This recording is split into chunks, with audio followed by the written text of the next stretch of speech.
ಬಂದು ನನ್ಗೆ ತುಂಬಾ ಖುಷಿ ಏನಪ್ಪ ತಂದಿದೆ ಅಂದ್ರೆ, ಸಂತೋಷ್ ಅವರು 35 ವರ್ಷದಿಂದ ಸಂಕ್ರಾಂತಿ ಹಬ್ಬಕ್ಕೆ ಎಲ್ಲಾ ಸಮಾಜದವರು ವರ್ಗವರು ಸೇರಿ ಈ ಹಬ್ಬ ಆಚರಿಸ್ತಾರಲ್ಲ, ಅದನ್ನ ಇವತ್ತು ನನಗೆ ತುಂಬಾ ಖುಷಿಯನ್ನ ತಂದಿದೆ.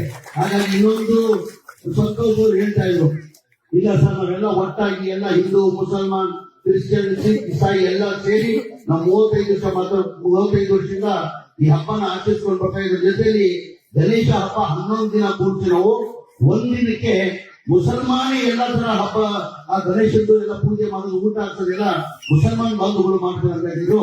ಅದು ನಮ್ಮ ವರ್ಷನೆಲ್ಲ ನಮ್ಮ ಇಂಡಿಯಾ ಅಂತ ಬಯಸ್ತಾ ಇದ್ದೀವಿ. ಮುಂಚೆನೆ ಹಾಗೆ ಇದ್ದಿದ್ದು ವ್ಯವಸ್ಥೆ ನಮಗೆಲ್ಲ ಬರ್ತಾ ಇದ್ದಂಗೆ ಜಾತಿ ಭೇದ ಯಾವತ್ತೂ ಎಲ್ಲೂ ಇರಲಿಲ್ಲ.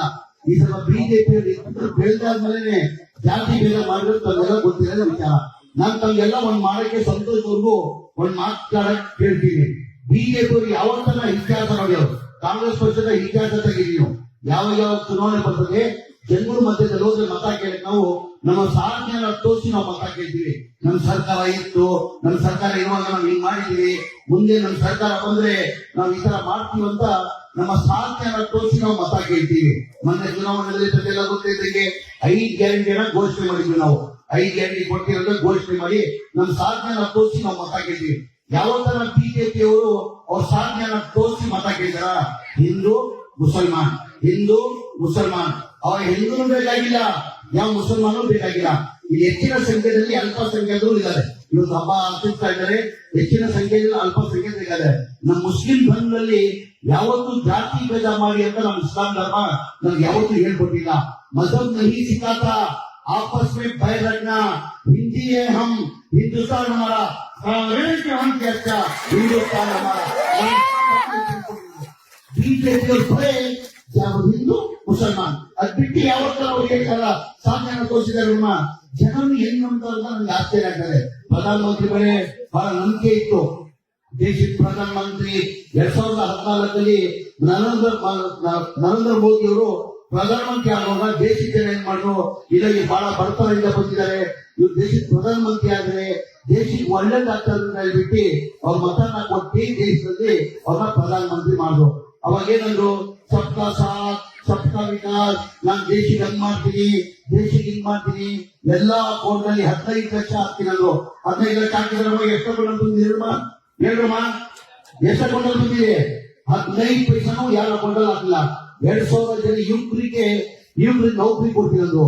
ಒಂದು ನೌಕರಿನೂ ಯಾರು ಕೊಡಕ್ ಸಾಧ್ಯ ಇಲ್ಲ. ಅದ್ರ ಇನ್ನೊಂದು ಅದ್ರ ಜೊತೆಲಿ ಇವತ್ತು ಡೀಸೆಲ್ ರೇಟ್ ಏನಾಗಿದೆ ಅಂತ ಗೊತ್ತಿದೆ, ಪೆಟ್ರೋಲ್ ರೇಟ್ ಏನಾಗಿದೆ ಅಂತ ಗೊತ್ತಿದೆ, ಗೋಲ್ಡ್ ರೇಟ್ ಏನಾಗಿದೆ. ಗೋಲ್ಡ್ ರೇಟ್ ಇವತ್ತು 1 ಕೆಜಿಗೆ 1,40,00,000 ಆಗಿದೆ. ಎಷ್ಟಾಗಿದೆ? 1,80,00,000 ಅಂದ್ರೆ 1 ಗ್ರಾಮ್ಗೆ ನನ್ನ ಅನ್ಸಿಗೆ 14,00,000 ರೂಪಾಯಿ. ಈಗ ಬಡವ ಪಾಪ ಒಂದು ತಾಳಿ ತಗೊಂಡ್ಬೇಕಾದ್ರೆ ಕನಿಷ್ಠ 3 ಗ್ರಾಮ್ ಅಂದ್ಬೇಕಮ್ಮ. 3 ಗ್ರಾಮ್ ಕಡಿಮೆ ಅಂದ್ರೆ ಕಡಿಮೆ ಅಂದ್ರು.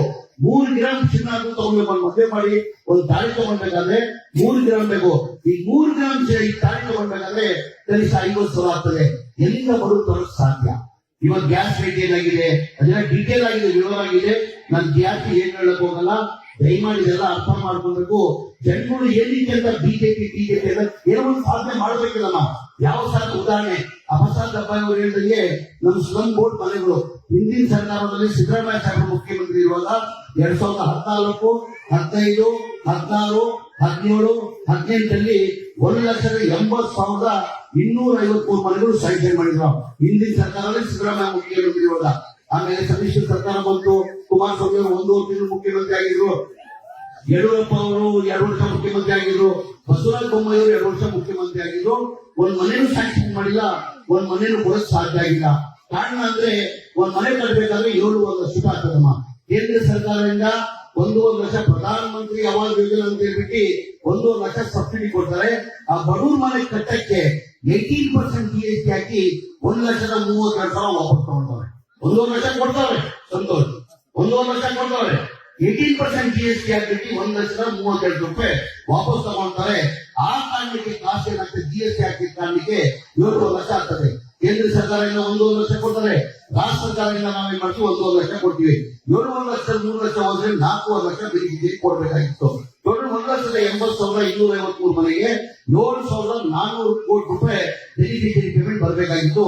ಬರೇ 310 ಕೋಟಿ ಬಂದಿದೆ. ಯಾರೋ 5,000 ಕೊಟ್ಟವ್ರೆ, ಯಾರೋ 10,000 ಕೊಟ್ಟವ್ರೆ, ಯಾರೋ 15,000 ಕೊಟ್ಟವ್ರೆ.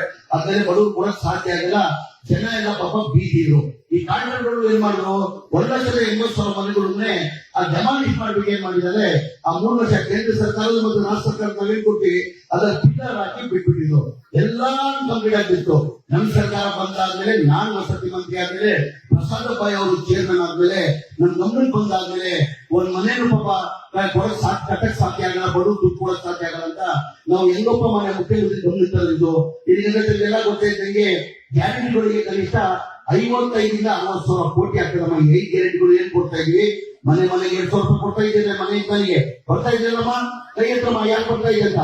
ಮನೆ 2,000 ರೂಪಾಯಿ ಕೊಡ್ತಾ ಇದ್ದೇನೆ. ಆಮೇಲೆ 5 ಕೆಜಿ ಅಕ್ಕಿ ತಿಂದು 10 ಕೆಜಿ ಅಕ್ಕಿಯನ್ನು ಮಾಡಿರೋ ತಮಗೆಲ್ಲ ಗೊತ್ತಿರೋದು ವಿಚಾರ.